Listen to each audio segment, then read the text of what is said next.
Bismillahirrahmanirrahim. Assalamualaikum warahmatullahi wabarakatuh. Terima kasih kepada Allah Muhammad sallallahu alaihi wasallam dan syahidin wa alihi warahmatullahi wabarakatuh. Berikan mereka wal muqarrabin bil jami' tabi'in ila la hawla wa la ilaha illa anta wa ilaihil hadis wa basyirin. Khususnya Syaikh Al-Tabari wa Syekh Al-Jilani wa Syekh Fakhruddin Ar-Razi wa Syekh Imam Al-Qurtubi wa Syekh Imam Ibnu Katsir wa Syekh Jaruddin Al-Mahalli wa Syekh Jaruddin As-Suyuti wa Syekh Sulaiman Al-Jamal wa Syekh Imam Asy-Syafi'i wa Syekh Asy-Syaukani wa Syekh Nawawi wa Syekh Muhammad Al-Alusi wa Syekh Nawawi Al-Bandani wa Syekh Mustafa Al-Marwazi wa Syekh Ibnu Hashim wa Syekh Tawali Asy-Sya'rawi wa Syekh Tantawi wa Syekh Al-Juwairi wa Syekh Muhammad Ali Asy-Syuhudi wa Syekh Quraisyah wa Syekh Bismi Mustafa Rahman wa Syekh Masyayikhina شهد لهم الفاتحة.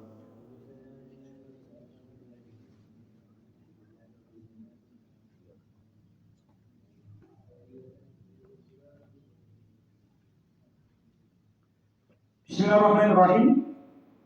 Kita lanjutakan surah Al-Baqarah ayat 200. Alhamdulillah, malam Jumat kliwon wingi sing rawuh nggih kuwatan. Alhamdulillah, malam insyaallah kuwi kataan piwonan timbang ngaos wekdal wingi. Kita wingi maos Al-Kahfi niku kecepatan napa mboten? Kecepatan nggih tasih nggih. Tapi waktane insyaallah tasih nutut kok. Terus niku wis dereng biasa ngoten mawon. Dereng biasa.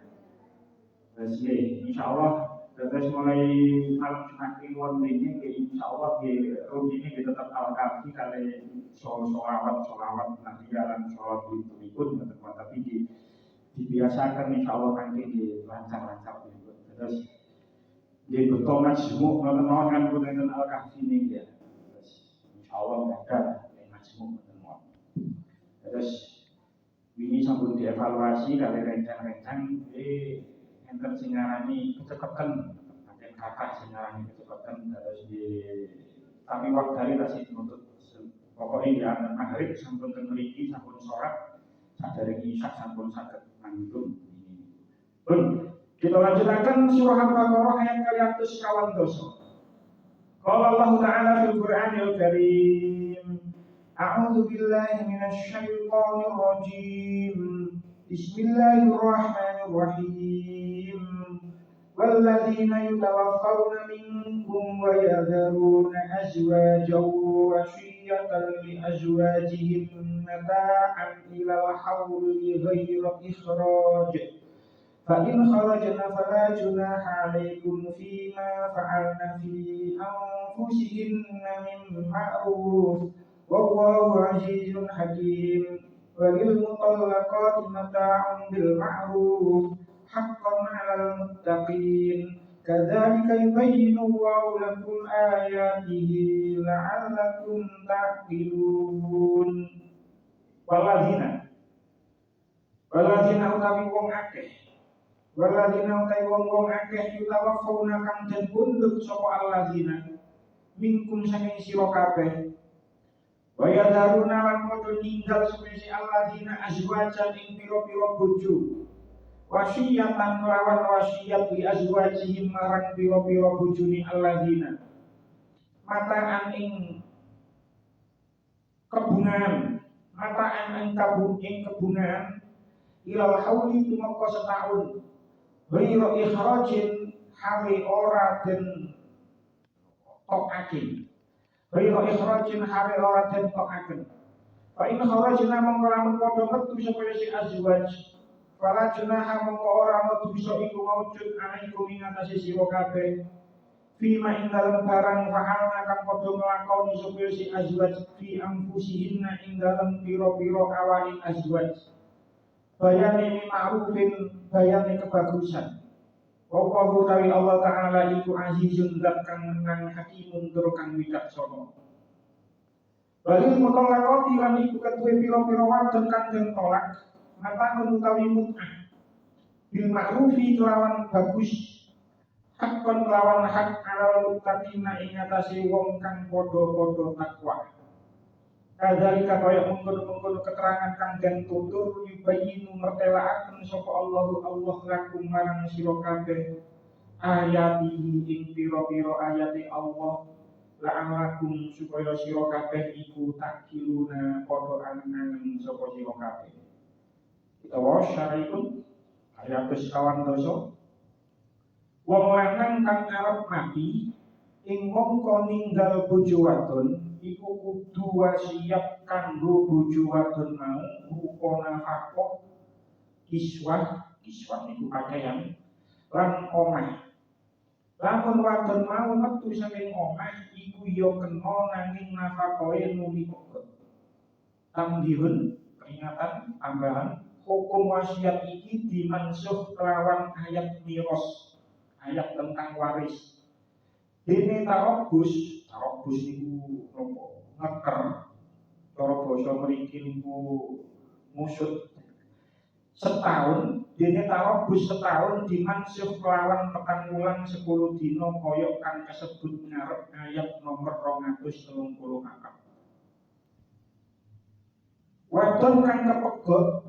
Wadon kang kapegat bojone iku kudu oleh mut'ah saking lanange miturut kadar kekuatane lanang.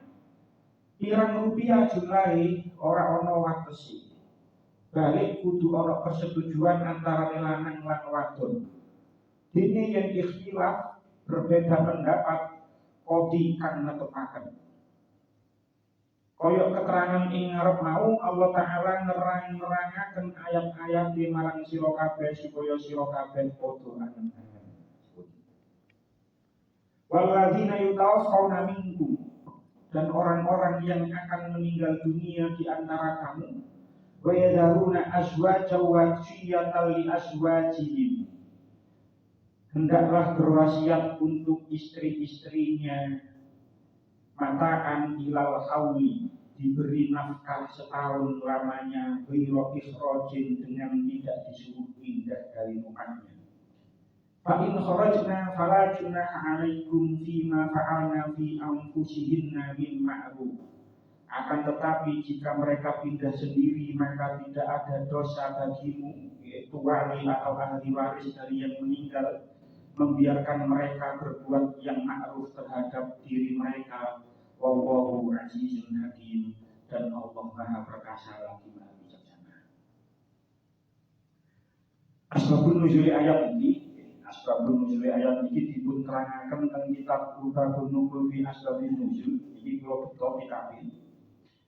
Asbabun nuzul hadil ayat akhraja Ishaq bin Rahuwai, meriwayatkan Ishaq bin Rahuwai niki gurune Imam Bukhari, terus termasuk ulama besar, gurune Imam Bukhari. Bahkan diceritakan Imam Bukhari niku coba boten dikengken kali Ishaq bin Rahuwai niki boten saged ngempalaken kitab Sahih Bukhari. Terus diceritakan Ishaq bin Rahuwai niki gurunipun Imam Bukhari niku perintah marang Imam Bukhari, mbok yo awakmu nglumpukno hadis-hadis kaya niku dikumpulkan. Akhirnya terkumpullah Sahih Bukhari ini.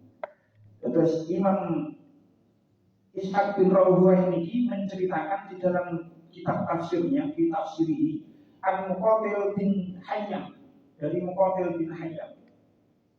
Diceritakan yang apa sebab nuzulnya, anna rajulan min ahli Taif, sesungguhnya orang wong lanang dari Taif niku wilayah di luar Mekah, hampir 100 km dari kota Mekah. Qadima al-Madinah, datang ke kota Madinah. Jadi Taif itu kota tersendiri. Orang wong lanang ke Taif, terus datang ke Madinah.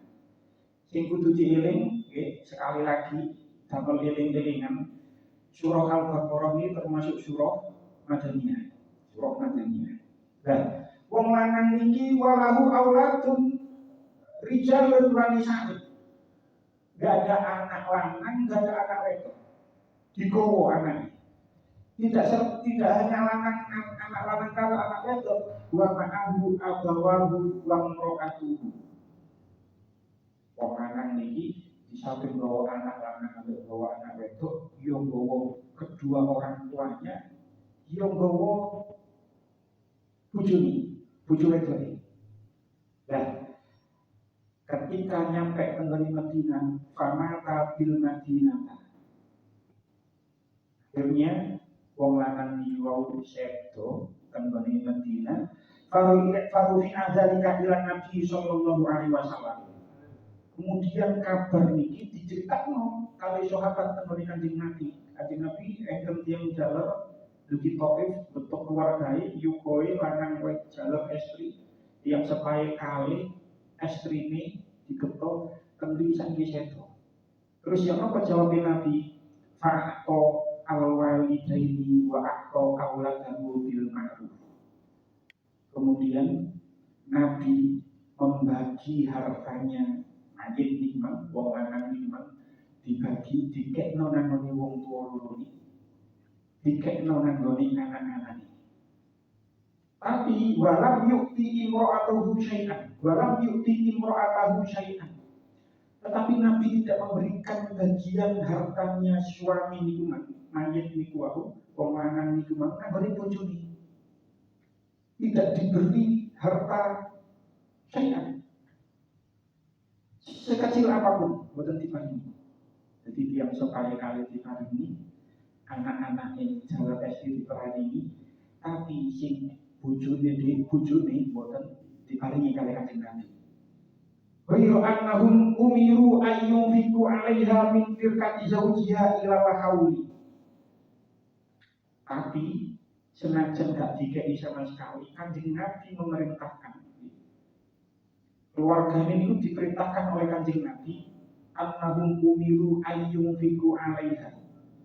Keluarganya diperintah karo Kanjeng Nabi agar memberikan nafkah kepada istrinya mayit niman, wong lanang niman, mintir kati zaujiha dari harta tinggalannya, harta warisannya, ilal hauli sampai 1 tahun. Sampai 1 tahun. Wafihi nazalat hadil ayat. Maka kemudian turunlah ayat ini pun. Nah, kita bahas sebelum ayat 240 ini. Kita niku membahas ayat 238 niku sampai 5 kali pertemuan. 5 kali pertemuan bahas ayat 238, di pertemuan yang kelima baru ayat 238 dan ayat 239. Nah, lek kula kali panjenengan eling-eling, kita membahas tentang surah Al-Baqarah ini tentang sesuatu yang berhubungan dengan pernikahan. Niku sampun dibahas, sesuatu yang berhubungan dengan pernikahan itu dibahas dari ayat 221. Lek jenengan buka malih, itu ke ayat 221 itu sudah membahas tentang ayat yang berhubungan tentang pernikahan. Dan ayat niku dijelaskan larangan seseorang menikahi wanita yang musyrik jika dia beriman.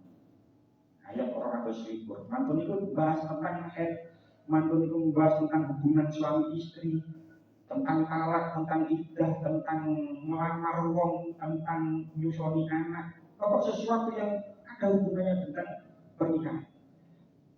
Tiba-tiba kan ayat 238 Gusti Allah bahas tentang sholat. Gusti Allah bahas tentang sholat. Tiba-tiba kan ayat 238 Gusti Allah membahas tentang sholat.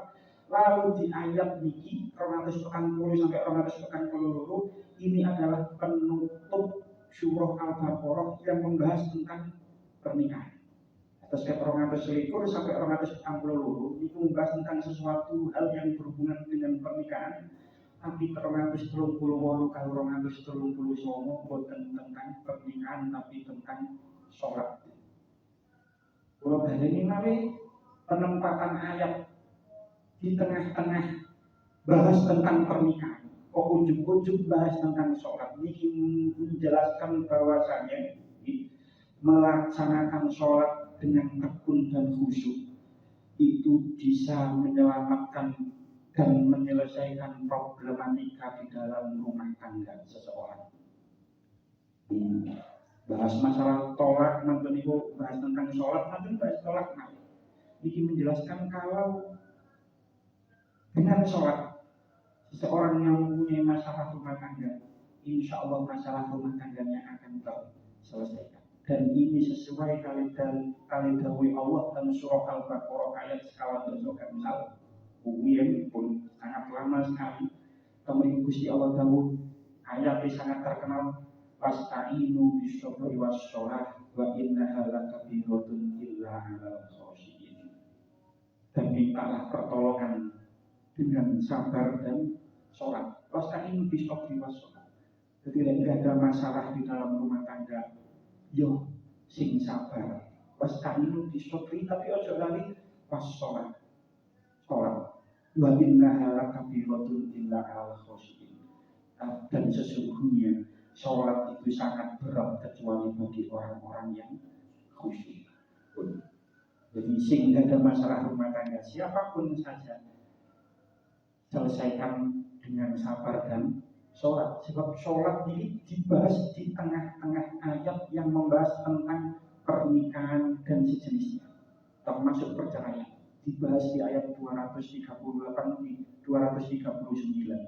Padahal dari ayat 221 sampai ayat 240 niku membahas tentang sesuatu yang berhubungan dengan pernikahan, di mana perceraian itu ada di dalamnya. Balik ke ayat ini. Ayat 240 niki bahas tentang wong lanang. Sing mana wong lanang niki mendekati mati. Jadi makanya itu dikatakan waladina yatawaffawna minkum. Loh, bagaimana seorang itu bisa tahu kalau dia itu mau meninggal? Yo, ono turu-turu. Ya gak kabeh juga. Cuman wong lek wis sepuh, wis loro-loron, wis rambutnya wis putih kabeh, wis loro-loron, untune wis entek, itu sudah tanda-tanda kematian. Wis tua, wis niku ya, wis penyakit, wis tua ya penyakit itu sudah tanda-tanda kematian. Ya mau kira kapan, tapi itu ketika sudah ada tanda-tanda seperti itu, untu wis entek, rambut wis putih, melaku wis bungkuk, itu sudah merupakan tanda-tanda kematian. Niku gawe wasiat. Wasiat kepada siapa? Marang bojone, marang sing wedok. Diwasiati supaya tinggal nang ngene omah selama setahun, terus selama 1 tahun itu diberi nafkah mut'ah jenenge, nafkah mut'ah. Nah, pertanyaannya, apakah ini adalah hal yang wajib atau tidak? Wong lanang maringi wasiat ojo metu teko omah selama 1 tahun, terus selama 1 tahun kok awakmu dikei nafkah selama 1 tahun, itu namanya nafkah mut'ah. Makanya tentang surah Al-Munir, Syekh Wahbah Az-Zuhaili itu mengatakan hal hadal amru amrun wujubun wa ilzamun au amrun nabdun wastibabun. Apakah perintah wasiat ini wong lanang maringi wasiat marang sing wedok ini adalah perintah yang wajib atau perintah yang sunat saja yang dianjurkan? Hadza qaulani. Ini ada 2 pendapat. Jadi wasiat kepada istri, hukum seorang suami berwasiat kepada istri itu ada 2 pendapat. Pendapat yang pertama mengatakan qaulul jumhur, menurut jumhur ulama, menurut mayoritas ulama, kanat iddatul wafati fi awal islami sanatan kamilatan. Menurut jumhur ulama, iddah wafat ketika ono wong wedok ditinggal karo sing lanang mati, itu ketika awal Islam, fi awal Islam, ketika awal Islam itu iddah wafat itu selama 1 tahun penuh. Jadi selama 1 tahun penuh itu awal permulaan Islam itu seperti itu. Terus ketika Islam datang, Islam itu masih meneruskan tradisi Arab seperti itu, masih meneruskan tradisi Arab seperti itu. Setelah tradisi Arab itu berjalan, Islam nang Mekah dhisik, selama 13 tahun. Selama 13 tahun itu kita masih 1 tahun. 1 tahun penuh. Iddah wafat itu selama 1 tahun penuh. Barang mantun niku tenggone Madinah ayat niki turun, maka ayat niki menasah ayat sebelumnya. Jadi ketika tenggone Madinah turun nopo ayat 234. Ya dengan tingali ayat 234. Dan berikut Gusti Allah dawuh, walladzina yutawaffawna minkum wa yadharuna azwajan yatarabbasna bi anfusihinna arba'ata ashhurin wa ashra. Terus ngeten pelan-pelan. Ayat 240 niki panggonane nanggone ibu. Panggonane nanggone. Disikan 234 timbangane 240 cara ayat. Tapi turunnya ayat waktu itu disikan 240. Jadi ayat Al-Quran itu kan turun perlahan-lahan. Bukan langsung dari Quran satu mushaf kan tidak seperti itu. Turun perlahan-lahan. Sing pertama, sing masyhur yo Iqra. Buktine Iqra yo gak ditulis nanggone ayat pertama. Apa maksud ini? Ayat Al-Quran itu turunnya perlahan-perlahan, berangsur-angsur. Nah, penempatannya bukan berarti sing 234 iki luwih dhisik, marang 240 tidak. Tapi awalnya sing diturunkan itu 240 dhisik. Jadi awalnya itu 1 tahun penuh, ketika ayat ini turun itu 1 tahun penuh, Al-Madinah turun itu masih 1 tahun penuh. Mari menolong turun ayat 234. Jadi ayat 234 ini senajan letak ayatnya itu nganggone ngarep, tapi mudune iku luwih dhisik. Iku luwih dhisik timbangane ayat 240. Jadi ayat 240 sudah turun, misalkan sudah turun beberapa bulan yang lalu. Ayat 234 baru turun sekarang, menghapus iddah yang 1 tahun. Jadi awalnya itu iddah 1 tahun, tenggone ayat ini 240, terus dinasah dengan ayat 234. Itu menurut qaulul jumhur, menurut pendapat ulama yang mayoritas seperti itu. Jadi awalnya tenggone ayat 240 itu iddahnya itu 1 tahun, ilal hauli wau. Terus dinasah kali ayat 234 menjadi 4 bulan 10 hari. Begitu juga masalah waris. Begitu juga masalah nafkah mut'ah. Kalau kita lihat asbabun nuzul ayat niku wau, anak nih wong lanang itu diparingi karo Kanjeng Nabi, wong tuane diparingi Kanjeng Nabi dari bagian hartanya mayit, tapi si wedok boten diparingi. Nah, ketentuan nafkah mut'ah ini juga dinasah dengan ayat tentang waris tenggone surah An-Nisa, yang mana wong wedok niku bojo istri itu bisa mendapatkan 1/4 atau bisa mendapatkan 1/8. Bojo niku oleh bagian 1/4 lek gak duwe anak. Bojo iku oleh bagian 1/8 lek duwe anak. Dan pembagian seperti ini itu sudah ketentuan Allah. Kata wong Islam, kalau sebutakan betul betul. Kata orang Islam, itu yang sering mempertanyakan masalah ini. Bojo, niku ngewani nol ketragi. Marno sing lanang sukses, marno duwe anak kok mek oleh 1/8. Sementara anak gak ropo, lek lanang malah oleh asoba.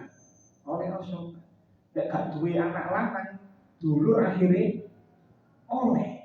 Dulur gak ropo akhirnya oleh. Ketika wong lanang ya, wong bebujuan, misalkan gak duwe anak, akhirnya kan sing dulur oleh, dulure oleh.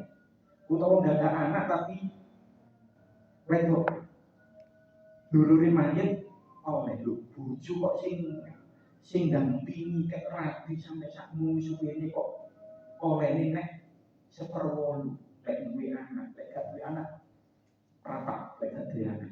Ini sering dipertanyakan oleh orang-orang Islam. Ngoten niku sudah ketentuan Allah. Nggih, wis boten usah dipertanyakan kudu nggih iman ngoten ae. Ya wis pancen bagiane sakmono nggih. Tapi mesti lek pancen kepingin ngekeki wong wedok. Niku kan gak ngenteni mati dhisik. Bisa ngekeki hibah. Ojo wasiat, lek wasiat kan wasiat itu berpindah kepemilikan ketika seseorang itu sudah mati. Niku jenenge wasiat. Lek wasiat maksimal seperti itu. Tapi kan seseorang itu bisa memberikan barang itu menghibahkan. Jadi umpama lek kepingin ngekeki wong wedok bojone, ngekeki bojone luwe akeh. Yo hibahno ae wong cek urip. Wis dik sampeyan wis ngewangi aku kek biyen. Omah iki wis tak sertifikat atas nama sampeyan. Lu wonten apa bukan berarti menutup bagian waris yang lain loh ini. Tapi menghadiahkan sesuatu kepada istrinya. Ini boleh-boleh saja, itu malah baik di atas nama bojo. Ini bukan apa-apa. Terus wis boten usah dipertanyakan kok wong lanang kok wong wedok nek oleh bagian 1/8 sing ngewangi ket rabi. Bila kepin ngekei, yo ke orang saiki hukum ciure. Wis boten apa-apa dan itu boleh. Nah, pendapat yang mengatakan bahwa ayat niki sudah dinasah adalah pendapat jumhur ulama. Di antaranya adalah Ibnu Abbas, Qatadah, Al-Thahab, Ibnu Zaid, Robi. Dan ini pendapat mayoritas ulama. Jadi awalnya niku niki 240 ini setahun, idai setahun dihapus dengan dinasah dengan ayat 234 idai wong wedok sing ditinggal mati dari amulan 10 dino. Masalah nafkah mut'ah niku wau dihapus dengan ayat waris. Iso oleh seprapat, iso oleh 1/8 pun. Itu pendapat yang pertama. Pendapat yang kedua, kami tafsir Al-Munir karang Syekh Az-Zuhaili dawuh Qaul Mujahid wa Abi Muslim al-Asfahani min qudama'il mufassirin.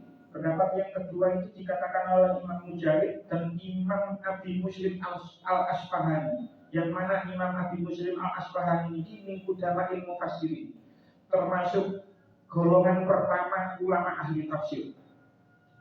Hadil ayat usabilatul hukmi lam yansah minha syai'un. Ayat ini tetap tidak dinasah, tidak. Ayat ini tetap hukumnya tetap tidak dinasah oleh ayat apapun juga. Warajaha ar-Razi fi tafsiri hadzal qaul.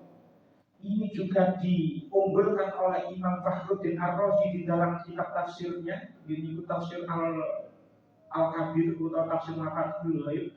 Niku mengatakan bahwasanya ayat ini tidak dihapus, tidak dinasah. Termasuk juga tafsir Al-Qurtubi, tafsir At-Tabari niku mengatakan bahwasanya ayat ini tidak dihapus. Dan yang mau dihapus terus ya apa maksudnya ayat ini? Dalam tafsir Al-Qurtubi dikatakan inna hadhil ayata muhakkamatun lanang sahofiha. Ayat ini tetap tidak dinasah. Wal iddatu kanat qad sabatat arba'ata ashhurin wa asyra. Iddah niku ya tetap 4 bulan 10 hari. Ini tetap 4 bulan 10 hari. Tapi summa ja'alallahu lahunna wasiyatan minhu sukna sab'ati ashhurin wa ishrina lailatan. Tapi Allah menjadikan marang wong wedok sing ditinggal mati karo bojone niku menjadikan wasiat untuk tinggal tetap di rumahnya sampai 7 bulan 20 hari. Jadi iddahe niku tetap 4 bulan 10 hari. Terus Allah menjadikan wasiat untuk tetap tinggal nang omah niku sampai 7 bulan 20 hari. Lek gelem, kembali dikatakan, fa in sya'at al-mar'atu sakanat fi wasiyatiha. Lek gelem wong wedok niku sing ditinggal mati karo bojone tetep nang omah niku sampai genep 1 tahun. Tapi lek gelem wa in sya'at kharajat, lek kepengin metu yo metu wonten omah boten napa-napa, boten dosa maksudnya. Jadi maksudnya ayat niki seandainya wong wedok niku mang sing ditinggal mati karo sing lanang nang jero omah sampai setahun, nggih tetep boten napa-napa, boten dosa. Umpama metu sakmarine 4 bulan 10 hari masa idahipun entek marang metu teko omah, nggih boten napa-napa. Terus nggih maksudnya ayat niki adalah ilal hauli sampai setahun. Lek karep dia sampai setahun gak apa-apa, lek gak karep dia cukup 4 bulan 10 hari. Nah, napa kok ayat ini disebut ilal hauli? Mengapa kok sampai setahun? Sebab berdasarkan pendapat yang kedua niku men, iddah wong wedok sing ditinggal mati niku 4 bulan 10 hari. Itu adalah tempo yang minimal. Itu adalah waktu yang minimal. Paling titik 4 bulan 10 hari. Tapi menurut pendapat yang kedua boleh nerusno tetap nang omah iddah sampai 1 tahun. 1 tahun itu adalah tempo maksimal. Maksudnya ini. Jadi minimal 4 bulan 10 hari, maksimal 1 tahun. Seorang suami oleh wasiat sampean selama aku mati sampai setahun selengkas, seorang suami boleh berwasiat sampai selama setahun ojo rabi maneh karo wong lanang liya. Niku misal. Tapi lek luwih teko setahun boten nang salah. Jadi umpama ana wong lanang marang wis loro-loron mari ngono wasiat pesen marang sing wedok, "Dik, koyoke gak suwe umur kuwi. Sampeyan nilai tak tinggal mati di sini sampai ojo rabi maneh." Terus dilalah sing bojone, "Nggih Mas, kula janji mboten bakal rabi maneh." Nah, misalnya ono kejadian kayak ngoten, seandainya suaminya meninggal, terus kok wong wedok niku kan ketemu karo wong lanang liya kok nyocoki. Rabi mboten napa-napa. Masih yo wis ngiyogi wasiat sing lanang. Sing lanang sakjane mboten angsal wasiat seperti itu yang melebihi 1 tahun mboten angsal. Sebab wasiat yang melebihi 1 tahun itu sudah melebihi batas maksimal. Lek sampai setahun lebih niku menyakiti wong wedok, merugikan wong wedok, memberikan mudarat bagi wong wedok. Jadi umpama kayak mati ojo rabi maneh, aku pesen kaya ngono. Oh iya, nggih. Kula purun. Kula cekel wasiat jenengan. Mari ngono dilalah oleh setahun kok nemu wong lanang maneh. Kok krasa cocok. Gak usah bingung karo wasiat biyen.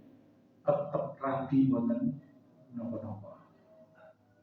Cuman saumpama rabi kudu nebus kafarah sumpah. Jadi misalnya ono kejadian koyo ngoten, kita bisa karo sumpah sebab jenengan sampai wedok niku sudah mengiyakan wasiatnya. Ini kula sumpah boten bakal rabi maneh sampean mati di sini. Dilalah waktu setahun kas ketemu karo sing nyocoki. Ya rabi boten napa-napa, tapi kudu bayar kafarah sumpah. Napa kafarah sumpah? Nggone kitab Kifayatul Akhyar kula wau maos, kula tulis nang mriki, wa kafaratul yamini huwa mukhayyarun fiha baina salasati asya'a. Kitab Kifayatul Akhyar karangan Syekh Taqiyuddin Al-Husni halaman 542. Dan berikut dikatakan kafarah sumpah itu bisa memilih di antara 3 perkara. Iqraqabalil mukminatin, memerdekakan budak perempuan yang mukmin. Saniki perbuatan enten. Lek boten enten apa? Audit amu asyrati masakin, atau memberikan makanan bagi orang-orang miskin. Pinten jumlah kullu miskinin muddan, memberi makan 10 orang miskin dengan makanan pokok sebanyak 1 mud setiap orang miskin. Balik kula aturaken wingi kasih enten lawan sing tanglet 1 mud niku pinten, 1 mud niku lek kula maringi keputusan, lek kula maringi jawaban niku seperempat zakat fitrah. Jenengan zakat fitrah 3 kilo ya bagian 4 berarti 3 kilo. 3 kilo nggih ping 10. Berarti ketemunya namung 7,5 kilo. 7,5 kilo. Au kiswatuhum sauban atau memberi pakaian orang miskin sebanyak 10 orang. Satu orang dikasih satu pakaian. Pamalam yajib lek wong gak iso nemu nikman, mbok gak iso nglakoni saking gak duwe utawa gak nemu wong miskin, misale fasyamu salah sapi ayamin, maka berpuasalah selama 3 hari. 3 hari ini buatan harus berturut-turut. Jadi ayat ini sepindah mana? Menurut jumhur ulama sudah dinasah. Pun bukan berlaku mana? Hukumnya sudah tidak berlaku. Ayatnya masih ada, tapi hukumnya sudah tidak berlaku. Di sini dikatakan idai sampai ilal hauli sampai tahun, bukan. Hukumnya sudah dinasah menjadi 4 bulan 10 hari. Kalau ini dibarengi nafkah mut'ah sampai 1 tahun namanya tidak, sudah dinasah dengan ayat tentang waris. Menurut jumhur ulama. Pun lanjutan nih. Wahil mutawakoti mata'un bil ma'ruf haqqan 'alal muttaqin. Kepada wanita-wanita yang diceraikan hendaklah diberikan oleh suaminya mut'ah menurut yang ma'ruf sebagai suatu kewajiban bagi orang-orang yang bertakwa. Asbabun nuzul ayat ini dipun ceritakan dengan kitab Nukul ini. Akhraja Ibnu Jarir an Ibnu Zaid, diriwayatkan dari Ibnu Zaid lama nazalat ketika ayat 236 dengan tinggali ayat 236 berikut Gusti Allah dawuh la junaha alaikum in talaqtumun nisaa ma lam tamassuhunna aw tafridu lahunna fariidah wa matti'uhunna 'alal musii qadaruhu wa 'alal muftiri qadaruhu mata'an bil ma'ruf haqqan 'alal muhsinin. Berikut diceritakan ayat 236 ini. Wong wedok sing diceraikan hendaklah kamu memberikan mut'ah bagi kamu yang mampu menurut kemampuannya, dan bagi yang tidak mampu dia menurut kemampuannya juga, yaitu pemberian dengan cara yang ma'ruf yang merupakan kewajiban bagi orang-orang yang berbuat kebaikan.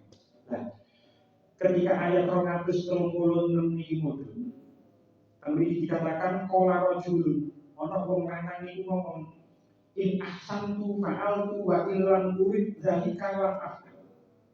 Lek aku kepingin ya aku berbuat baik, akhirnya berbuat baik ku ya wong sing wet bojone sing dipegat memang ya tak kei mut'ah, tak kei nafkah mut'ah.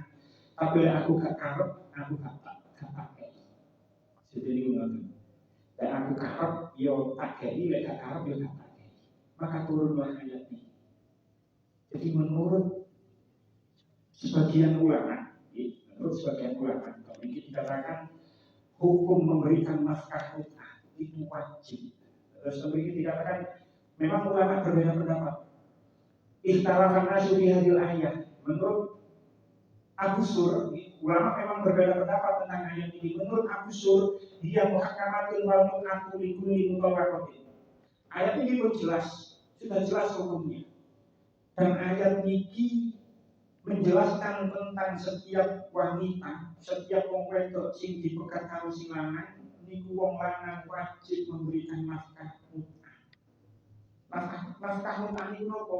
Bebas napa mawon sing disenengi, bisa baju, bisa pakaian, bisa uang yang mana sesuai dengan kemampuannya. Sehingga perlu terangkan ayat 236 niku, lek wong gajine tinggi, misalkan menjadi seorang dokter sing jadwalnya kata atau dari direktur yang mana gajinya misalkan 50 juta per bulan, itu yo kayak 3 juta yang 3 juta tidak pantas, gak ma'ruf jenenge, gak ma'ruf. Yo kudu lek gajine sakmono yo kayak dadak 20 juta 30 juta. Itu nafkah mut'ah. Mari diceraikan yo kudu nafkah mut'ah itu harus wajib, bahkan diterangkan dalam ini. Tapi lek gajine UMR yo ngekei 20 juta yo gak kira iso. Wong gajine UMR yo ngekei 2 juta itu sudah menjadi hal yang makruh. Maksudnya ini mengatakan. Ya sesuai dengan kemampuannya. Jadi menurut pendapat yang pertama, memberi nafkah mut'ah itu wajib. Menurut Sintenai memberi dikatakan pola Abu Sur, bahkan dalika pola Azhuri. Menurut Imam Azhuri juga begitu. Menurut Sa'id bin Jubair juga begitu. Ikuli mutawaqatin kun'atun. Menurut Imam Syafi'i pun juga begitu. Ada 10 kali panjenengan yang hidup di Indonesia. Ini sering kata sing melewatkan hal ini. Kita yang hidup sehari-hari menggunakan fikih mazhab Imam Syafi'i. Imam Syafi'i itu jauh nikah nafkah mut'ah itu wajib. Tapi ini sering diabaikan oleh orang-orang yang bercerai. Kata wong lanang ketika cerai ini tidak memberikan nafkah mut'ah marang mantan bojoné. Padahal menurut Imam Syafi'i itu wajib. Kuduwe ketika seseorang itu sudah bercerai dengan istrinya, wong lanang itu naringi nafkah mut'ah. Ini kan pun kapan kan pun diterangkan memang perceraian itu bukan solusi, bukan berupa memang perkara yang dibenci oleh Allah, tapi itu bisa menjadi solusi terakhir. Terus pada mengatakan dalam mana, ya wis cerai, tapi wis cerai. Menurut Imam Syafi'i, seorang suami wajib memberikan nafkah mut'ah kepada istrinya. Wis urane, wis rumah tangga kita sudah tidak bisa diteruskan lagi. Misalnya mawon penganang ngomong kaya ngono, wis iki nafkah mut'ah dari sampean. Iki sangu wis mbuh pira pantese. Tidak ada batasnya, tidak ada aturannya. Jadi memang sesuai dengan kemampuan suami. Bisa jadi ketika suami ini ketika rabi akad nikah mahari gede karena mampu, tapi ketika bercerai dalam keadaan ekonomi sedang tidak stabil, tidak baik-baik saja, maka ini nafkah mut'ah jauh dari maharnya. Dia tidak apa-apa, karena bisa jadi ketika bercerai itu kondisi ekonominya tidak sama dengan ketika dia menikah. Ketika menikah mahari kuatah barang pas wae pisah, kondisi ekonominya sedang turun, sedang bangkrut, misalnya akhirnya tidak bisa memberikan nafkah mut'ah sing akeh. Ini betul sesuai dengan kemampuannya. Jadi menurut Imam Syafi'i dan imam-imam yang lain, jika seperti Imam ini harus. Tapi menurut Imam Malik diperinci. Kalau ini disebutkan Bikul mutawaqatin isnaini aw wahidatin bana biha amla samalaha sodaqon amla awun adu. Gaya wong wedok sing diceraikan oleh suaminya, baik ini talak 1 atau talak 2, baik sudah diberikan mahar atau belum diberikan mahar, itu tetap mendapatkan mut'ah. Ya, kalau terangkan mahar tidak disebutkan itu di nopo-nopo ketika nanti. Kecuali kalau si Imam Malik tentu dikatakan ilal mutawaqata qabla binahi bakal samalaha sodakon. Kecuali wong sing ditolak, wong wedok sing diceraikan sebelum dikumpuli. Enten kejadian kaya ngoten iki enten. Wong wedok rabi durung dikumpuli, terus sudah disebutkan maharnya ketika akad nikah. Nah, wong wedok sing kaya ngoten niku boten angsal mut'ah, tapi angsal mahar tadi separuh. Kaya ngoten maksudnya. Boten angsal mut'ah, tapi angsal mahar separuh. Gurung dikumpuli, tapi maharnya sudah disebutkan. Jadi sudah disebutkan mahar misalnya 10 juta. Gurung dikumpuli kok mari ngono pegatan. Maka dia tidak mendapatkan nafkah mut'ah, tapi mendapatkan mahar separuhnya, yaitu 5 juta misalnya. Tapi lek ono wong wedok kembali dikatakan lek ono wong wedok nggih kecil. Lah kaya ngoten niku walau lam yakun sama lek durung disebut maharnya, maka dia mendapatkan nafkah mut'ah. Menurut Imam Malik lek durung disebut mahari, durung dikumpuli kok marang pegatan, durung disebut mahari, maka dia mendapatkan nafkah mut'ah. Lah nafkah mut'ah itu bisa oleh luwih ditimbangane mahar misil. Mahar misil itu mahar yang berlaku di daerah tersebut, atau boleh lebih banyak. Tergantung walai salihadil mut'ati abdun. Nafkah mut'ah itu boten enten batas. Artinya ya tergantung kemampuan sing lanang, oleh ngekei akeh, oleh ngekei dikit.